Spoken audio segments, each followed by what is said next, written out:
Relation ils ont lié na Mike, ils ont relation très privée. Mike Mukebai azali kulutu na ngai et né na ngai. C'est parmi des gens avec qui j'ai beaucoup de respect na débat. Okay. Parmi les rares bateaux ba convaincants na débat to vanda na bango to mati na ye plateau to bundani lo wala mibali to kiti apesinga merci nga pe na pesi merci. Okay. Za Mike Mukebai. Okay. Et puis seul moto yo sanga zo mata plateau so ba singa na émission na Mike Mukebai. Cerveau nange travailler ndenge mususu parce que degré ya réflexion mataka parce que na yebaka ke nazo bundana muninga mobali. OK. Mike abundi trop. To bundi na Mike to yebi nde to bundi batnyo so bayebi. Mais je comprends pas. Au moment eloko na kosenga bandeko na ngai ba oyo bakangisa ki Mike. Bazo ka 3 secondes chaque tongo bazo fongola ba buku. Oyo babengi ba loi ya mboka na biso bazo tanga. Parce que nayaki c'est vrai que ça l'émission thème nayaki rassurer que du point de vue de droit, nous avions achevé la procédure. La procédure ayant atteint son Rubicon, c'est-à-dire sa fin, on a juste un problème, il y a des formalités administratives. Okay. Vous voyez que les formalités administratives dépendent de meurt, il y a des individus. Donc il suffit que quelqu'un donne une petite autorisation du point de vue administratif pour Moutoua Bima. Du point de vue procédural, nous n'avons aucun problème de droit. Parce que la haute cour, qui fabriquer des porte-parole en usurpation, il y a des responsabilités. Mike Mukebai sans fondement de droit. Le journaliste à la même fois. Non, mais c'est ridicule. Je mets tous les juristes en défi. Professeur, docteur na droit, approuvé Ngaï. Parce que l'Assemblée provinciale à Kinshasa est fonctionnelle sur 2 bases. Base à l'ibosé, c'est la base juridique au bengi constitution.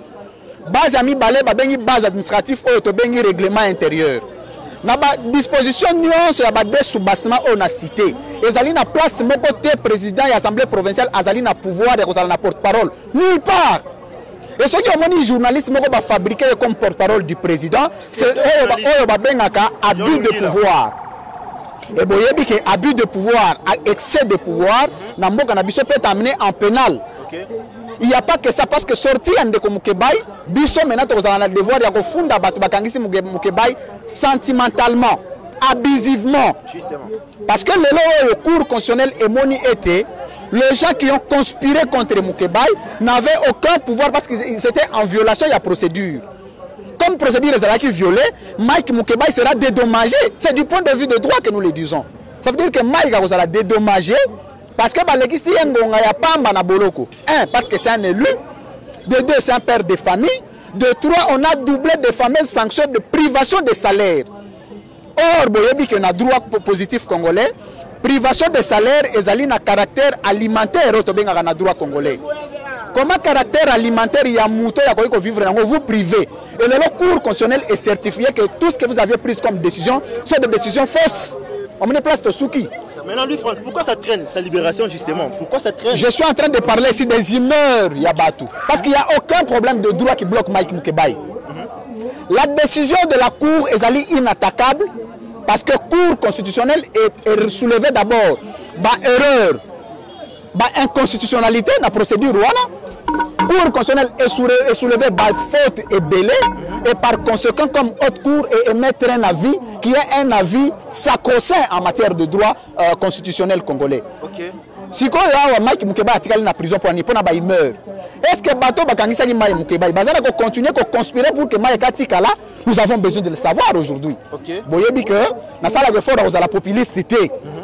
Mais en lisant le droit, Babandi ko fabriquer ba yebi sabiso pe place où Mike Akangameli na boloko tisiko ezali nini? Parce qu'il y en a pas. Je peux encore accepter que Mike Bakangie parce que telle disposition de la loi les bloque. Je peux encore accepter que Mike Mukeba a tikali na boloko parce que telle doctrine de droit, telle disposition de la loi, tel esprit de la loi est bloqué. Mais est-ce que tant que blocage des alités, Mike Mukeba il fallait. L'arrêt de la Cour constitutionnelle a été rendu depuis le vendredi. Arrêt de la Cour constitutionnelle depuis vendredi. Le lot toza presque une semaine, toza jeudi le lot. La signature au bako ba mokolo to ba na lingana. Ezo senga nini po ba cha yango. Okolanda ngai et ali na loboko o ba bengi na français une main noire. La semaine de dossier Mukebai. Il y a des criminels, il y a des voleurs au bako tambo na nzelo bakangi bangote. Batu o ba bimisaka bango awa. Eza na procédure mulayi boyete. Ya ona ko ba boye. Nazo ebisa ba o ba sima dossier o. Mukebai a député provincial. Kinshasa. Il mérite beaucoup du respect. Je me pose la question, tout comme les Congolais, Nini Eko le Kanasima dossier. Nazolo Banaba micro na bino siko ça ça yivi. Dossier Oyo. Tokende na ngo tina suka. Toyebi ba tuma sima dossier Oyo. Na ko sala communication makati te. Nazo se la mettre aya après sa biso version, mais j'ai la vraie version. C'est que bazo lingande Mukeba bima awate. Posana bango soki Mukeba bimi awa ako tuta bango ndenga tuta ka bango. Pauvre régime to nango to za liboso ya batu o basala mitema. To liboso ya batu o balingaka te, batu balo babosolo. Na régime o solo bibo solo okomi monguna na bango. Alors, nako pesa exemple muke. N'est-ce pour l'assemblée provinciale pour opposant à susciter. Opposant nyonso mona wapi politique à Congo, opposant nyonso baza na kati assemblée provinciale à Kinshasa, côté gouvernement Gentili Ngobila. Et regardez ça c'est quelle manière de faire la politique. À la congolaise, tous autres télémélé yango. Nango ba yoki ke cour constitutionnel. Il faut que batu ba godem po alongola ka ba immunité Mukebai na ndenge longo banité. Oko ndanga malamu. Alongoli yango ba yeko funda Mukebai. Il fallait azwata ko ka Mukebai. Oko landa mais article na règlement d'ordre intérieur de l'Assemblée provinciale. Dans l'article 95, puis l'article 118, et tout ça m'a quitté. Elle plainte l'Assemblée provinciale, il avait fallu à se défendre. Pour y plainte ou pas procureur général de la République et quoi une Assemblée provinciale. Pourquoi une Assemblée provinciale faut pas te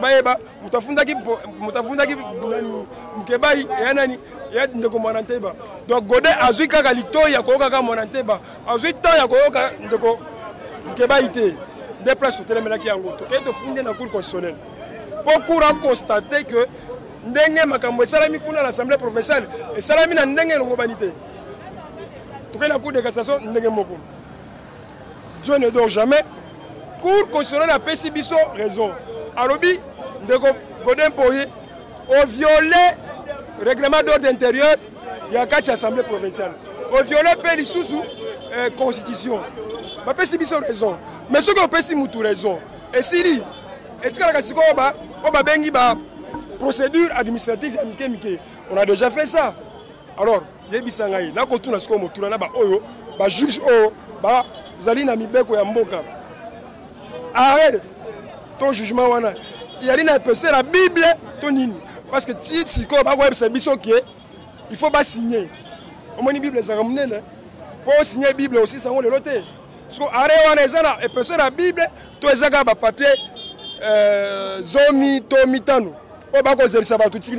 Ils oublient que les députés détenus ici, donc Mike Mukebai a recouvert l'immunité.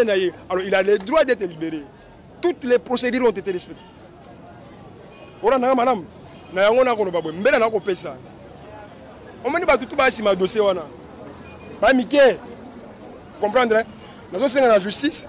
Asana Moussa Nango, Nandenge Logobani. Ba éviter candidat à la population. Ça fait 3 jours que nous étions ici lundi, mardi, mercredi, le jeudi. On va faire la pression sur ça, c'est comme que vous allez banda. Tokolembate eza makambo boko sala kuna na kuku ekolembisa biso toko chap pression la façon moko ya kosakana te on mettra de tous nos moyens, mais tout en respectant le test, tout en respectant la Constitution. On fera de tout nos mieux pour que bateau bazana dossier à Mukeba na maboko ba libérer yango. Moi na mboka abima libanda esika na ye ali a on a présenté esika na ye ezali kuna na kati assemblée provinciale à Kinshasa. Si Jalingo et Ali Polele kuna il faut azonga sana musala na ye kuna. Mais assemblée provinciale on peut réparer Godem pour lobby qui a reçu directement. Problème ya Godem pour kotangela kanga yete. Godem pour na ko ebisa oboyi. Les arrêts de la Cour constitutionnelle sont inattaquables. Cet arrêt-là doit s'exécuter sans problème. Je te renvoie dans la Constitution, l'article 118, c'est bien dit. Et puis, Moutou a na TV, Lungila, soi-disant porte-parole naïe. Lungila ne peut jamais engager l'Assemblée provinciale. Nalanda bangonde na top Congo, atindi Lungila abi, akozonga kuna te pour mes aïté. Na ko yebisa yeboye. Mosala ya junior nemba ya lini ni po yende mutu rapporteur ya Assemblée provinciale. Pourquoi na madame akotindela kabiso mwana o Lungila ala le koso mbongo akolo babiloko moko ezangatina. Je l'ai dit et je le répète. Les arrêts de la Cour constitutionnelle sont inattaquables. Ndeko Godem po tu nous as dit que tu as 15 diplômes. Nazo mona musala 15 diplômes yeko sala te. Pourquoi na madame tozala betap mi balé. Je ne vais pas tout dire ici. Betap mi balé ezala étape ligne. Tu attaques l'étape à Liboso. L'étape à Liboso, c'est Guinée. Ndenge balongola qui va immunité de comme Keba et ndenge l'humanité. Alors, tu gagnes procès wana. De la minute ndenge zawana, c'est en violation des lois du pays. Donc, vous détenez un député en fonction. Veut dire n'a pas immunité na et ça la magaté. Pour ndenge c'est que deuxième procédure. Tu sais avant ça, ba suspendre de comme Keba. C'est la procédure maintenant qui reste. Banda ba suspendre biso. Je crois que ça déjà, si je ne me trompe pas, 8 mois. Sera bimi awa, la pression de Rocha. Alors on va attaquer maintenant la deuxième procédure. Il y a un pays qui va suspendre la globalité. Pour la madame, surtout, dans ces pays, nous devons apprendre à défendre de vraies valeurs. Voilà, madame.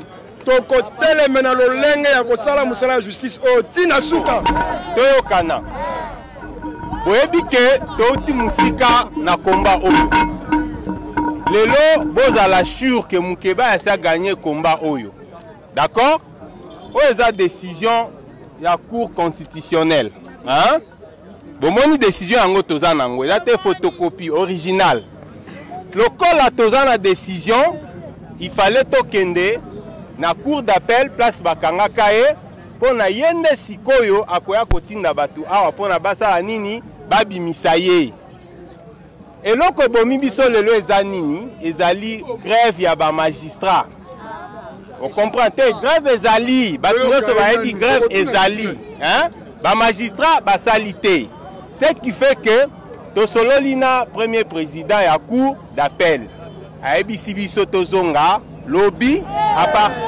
Boyo Kananu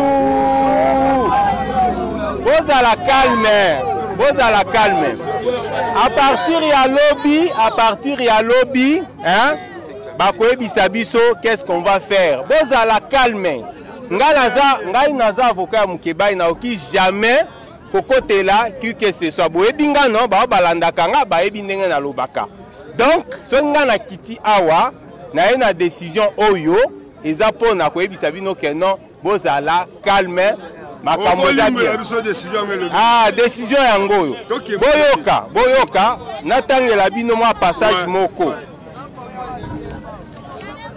boyoka cour alobi boy hein pour ce faire la cour juge que le bureau de l'Assemblée provinciale devait entendre les députés provinciaux. Lokola sali yango te il a violé la constitution. Boki yango au cour mutalobi donc assemblée provinciale bureau assemblée provinciale a violé la constitution. Boyoka siko na suka cour alobi boye. Cour alobi déclare contraire à la constitution la décision numéro 014 APK presse 2019 du bureau de l'assemblée provinciale et l'a dit nul est de nul effet. Donc décision na eza nango lisusu te Mukeba ya sia zongeli ba immunité na e Donc eloko ebebi sikara muke ezalaka grève. Sikoyo maître. Ouais. Na lingina tu na question. Bandeko baza awa. Grève wana salami na ba magistrat. Na minute na document oza nango po mukibai abima na prison. Toza bloqué wapi? Kasi yango na lobi boye manifester. Mais biso toza bloqué. Yango na lobi boye. Omoni document oyo, hein? Mutu ayaki kotika mukebai aweza nani? Magistrat. Kaka magistrat ye mutu fo ya sala nini? Aya tika yango epa directeur ya prison. Ngai na oki kotika yango te. RAE atiki yango et puis tosali nini abimi. Mais tosolo na premier président to expliquer to lobi malgré grève hein, o lukela biso solution. Yango ebisi biso to kende kuna lobi na tongo to solo la. Donc bozala vraiment calme hein. Mukebai to si to longi na biso. Bolingi to kende. Bon, to programmer problème ezalité. Bon, to sala boy. To kutana, to sala boy. Bon, ça va. To kutala ngai na bi n'est pas honorable à partir wana to kei. To tia 9h, hein, ba embouteillage le temps na kom, hein? Ngai na bino to sali cortège to kei. On comprend, hein? Ok, ça va. Vous à la caméra, tu s'appelles mingi mobilisation oyo. Attends 3 jours au Bossali, vous constatez que vous perdez Drango. Déjà dans le monde entier, va comprendre que Mukebai a sa force. On comprend? Mais maître, vous ressemblez à politicien. Makamba politique ezaka benda singa bango balemba. Foye ba Mukeba za muteki nguba te muteki mikata. Naebi. Poto banda yule no azobima. To sali le 3e jour. Omoni eloko umelaki. Omoni eloko umelaki ezalaki yango. Ba ebisa bino ke non jijo il fallait signer azalaki te. Yango eloko ande komisa biso yango ti. Yango ti. Toza nango déjà. Donc esili yango yote. Omoni yango ti. Eloko umelaki yango. Non, ezali grève yango na lobi te. Lobi yango bakopesa biso solution. On comprend? Biso na bino tokutana et pas honorable. Towe bandele nini? Le problème c'est quoi? Kasi bolobi ke to, bolobi bo. Cour d'appel. Kasi bino bolobi nini? Bon, ça sera nous. Biso no so tokutana cour d'appel. Biso tokende tokutana cour d'appel.